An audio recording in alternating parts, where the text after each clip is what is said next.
pegar o de evento assim, quando uma coisa se conecta com a outra, né? Uma palestra acaba fazendo parte da outra automaticamente. Esse aqui é um exemplo que o Masanori começou falando aí, que a gente costuma ir muito a evento de tecnologia, de Python, e fica sempre falando de desenvolvimento web, falando mal do framework que o seu amigo usa, que o seu é melhor, e às vezes a gente não sai muito da nossa caixinha e fica trabalhando sempre ali com desenvolvimento web e tal. Isso é muito bacana. O Avelino também vai dar uma palestra aqui falando de empreendedorismo, é uma coisa que está bem ligada com esse tema, mas voltado para empreendedorismo pessoal. Né? Por que eu digo que é empreendedorismo pessoal? Porque a nossa área é cheia de hypes e buzzwords. Todo mundo aí sempre tem alguma coisa que está na moda, que todo mundo está falando. Isso gera um pouco de medo, né? Você fica meio assim, inseguro. Será que eu invisto nesse negócio? Será que eu estudo isso? Todo mundo que programa há bastante tempo, que trabalha com desenvolvimento há alguns anos, deve estar lembrado que há 5 anos mais ou menos a moda era NoSQL. Então todo mundo falava de NoSQL, todo mundo estava curioso para saber o que era NoSQL e todo mundo tinha um pouco de medo. Pô, será que eu uso esse negócio? Será que se eu colocar isso aqui no meu projeto vai dar certo? Ou é melhor eu ficar aqui? E é aquela coisa, né? Os hypes sempre vão existir e eles vão mudando aos poucos. De uns 2 anos para cá, as palavras que a gente mais escuta é Big Data e Data Science, né? E acontece a mesma coisa que acontecia há um bom tempo. Você acaba ficando um pouco distanciado dessa caixinha do Data Science, do Big Data, se você não for da área acadêmica. Ou seja, se você não é alguém que está lá fazendo um mestrado ou algum curso na área de estatística, matemática, você acaba ficando um pouco distanciado disso e você vai investir em outras coisas bacanas também, como desenvolvimento web e DevOps e tudo mais que a gente pode atingir com Python. Então a minha intenção aqui é falar um pouco sobre a profissão, né, de Data Developer. Não sei se existe essa profissão, mas eu acredito que nesse campo de Data Science não existe só a figura do cientista, aquele cara, a cabeça dura lá, que consegue fazer umas paradas muito loucas que uma parcela da galera de desenvolvimento muitas vezes não está afim ou não tem realmente know-how ainda para atingir um nível de análise, estatística. Mas por um outro lado, essas pessoas são boas em outras coisas que complementam esse ambiente de Data Science, né? Então, como Data Science é uma das coisas aí que eu até vou mostrar uns dados aqui que eu coletei, né? Que estão em alta e daqui para frente acredito que pelo menos mais alguns anos a gente vai ter um mercado de tecnologia voltado para Data Science de alguma forma, né? Então a ideia era mostrar um pouco como é esse ambiente, o que você pode fazer, né, com Data Science se você não for alguém da academia, né? Então tem espaço para galera que é desenvolvedor, programador, escovador de bit, engenheiro, está todo mundo inserido dentro desse meio. Meu nome é Bruno Rocha, eu trabalho na Cato, que é uma empresa líder aí em recrutamento, todo mundo já deve ter ouvido falar da Cato. E a Cato tem como o seu maior patrimônio os seus dados, né? Então lá a Cato tem 7 milhões de currículos, empresas, e no meu time a gente usa essas palavrinhas aí para conseguir trabalhar em cima desses dados e tirar disso informações relevantes para a empresa, desenvolver novos projetos, novos produtos e fazer uma série de análises. Eu não sou da área de Data Science, tá? Tem uma galera lá que são o pessoal aí mais focado em análise e eles conseguem realmente fazer essas coisas. Eu sinceramente não entendo muito bem como, mas eu ajudo eles a fazer. E é isso, então são palavras que a gente ouve sempre e a gente sabe que Python está conectada com essas coisas aqui de maneiras diversas, né? Hoje mesmo a gente teve a palestra do Turicas mostrando como a gente faz aqui, a parte de data mining e REST API, o que a gente consegue fazer com text parsing para alimentar essas necessidades de criar análises inteligentes. Então, bom, Data Science, né? Uai, que trem que é esse aí? Né? O que é Data Science? Né? Parece um negócio muito complicado, complexo, sei lá, um negócio para maluco mesmo, tá longe da realidade da maioria dos desenvolvedores. Isso não é verdade, né? Então, eu peguei um exemplo aqui que todo mundo já deve ter ouvido falar, né? Essa é a lenda aí, essa fábula da fraude da cerveja. Fiquei procurando exemplo, o mais didático que eu achei foi esse. A verdade é que tem várias versões e provavelmente nenhuma delas é verdadeira. Provavelmente é mentira.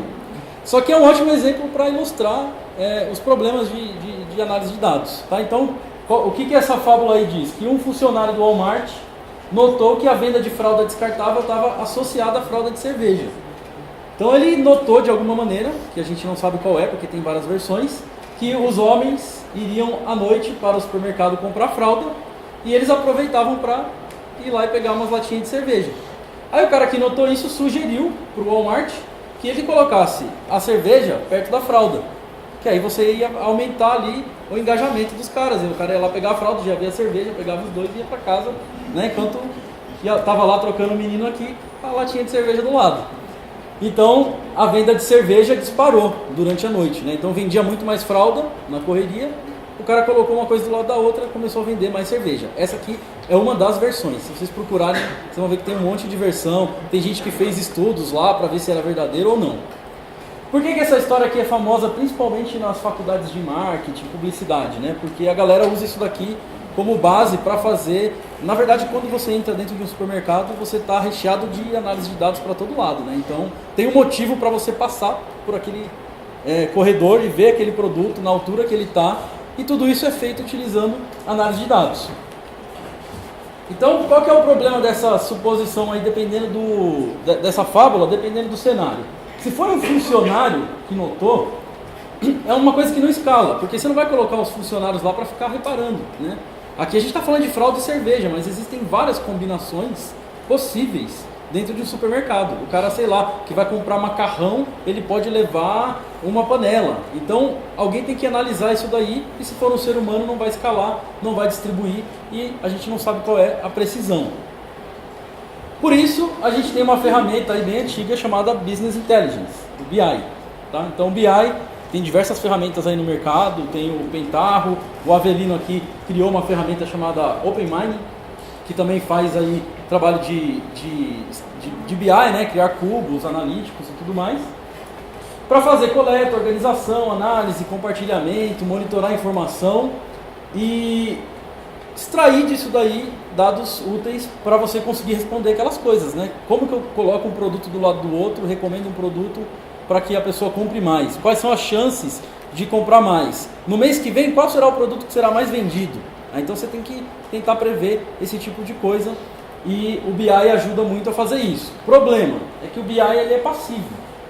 Os dados estão lá, você tem que ir atrás desses dados, né? Então tem os analistas de BI que ficam lá montando aqueles cubos e ele é manual, ele depende de um analista ali para fazer todo esse processo de montar essas análises. Então ele também é uma coisa que não escala para todos os ambientes.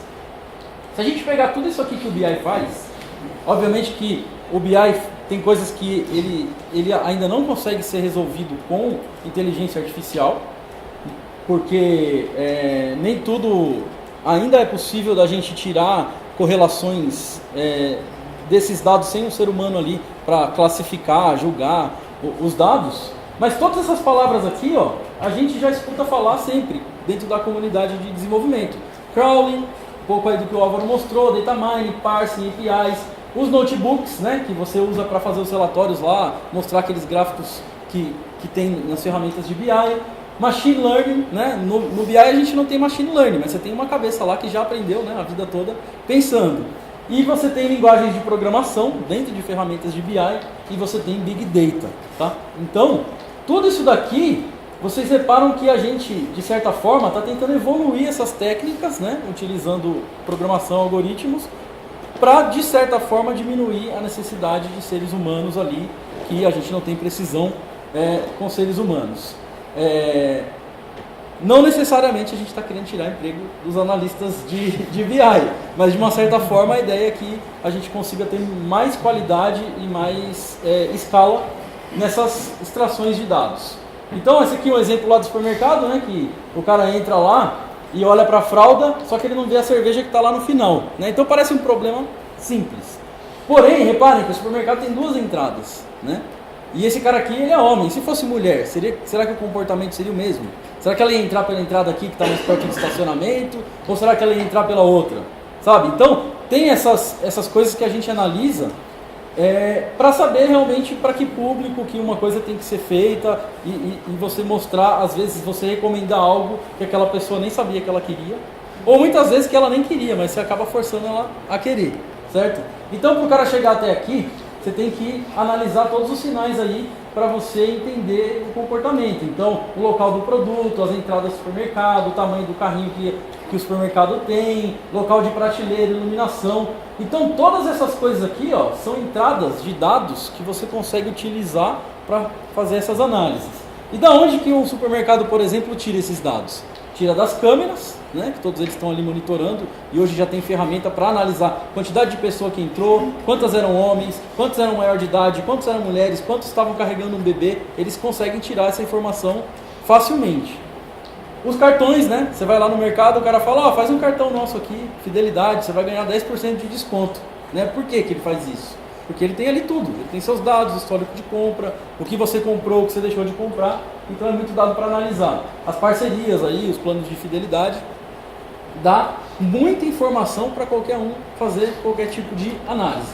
Então aí facilmente você consegue descobrir que é melhor a pessoa entrar por aqui, andar um pouquinho mais, olhar para a cerveja e depois pegar a fralda, certo? Então, esse é um dos objetivos, tá? Então, isso aqui, na verdade, eu pesquisei algumas coisas, achei um post do Rodrigo Senra, tem um pessoal aqui que conhece o Senra, que é um cara aí da comunidade Python, que trabalha com Data Science há bastante tempo, e de acordo com os posts dele lá, eu achei uma definição um pouco mais fechadinha, que é: Data Science é sobre encontrar, classificar e correlacionar padrões em um conjunto de dados.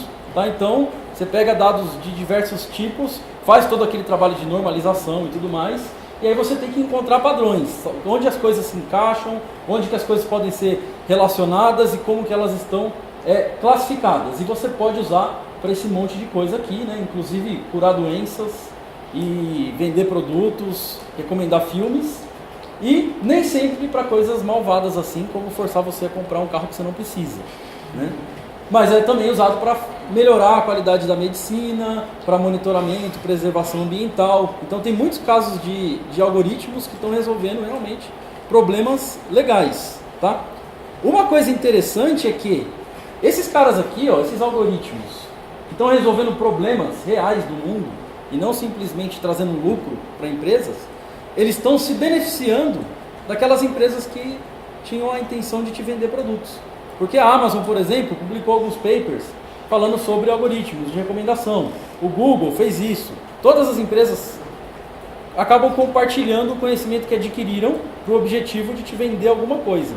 E aí, alguém que está com uma intenção um pouco mais altruísta aí, consegue desenvolver um projeto que vai beneficiar milhares de pessoas, que nem o Masanori mostrou para a gente aqui um projeto lá na África, né, de resolver o problema do ebola. Então provavelmente você consegue extrair dessas experiências comerciais coisas interessantes para aplicar e mudar aí o mundo.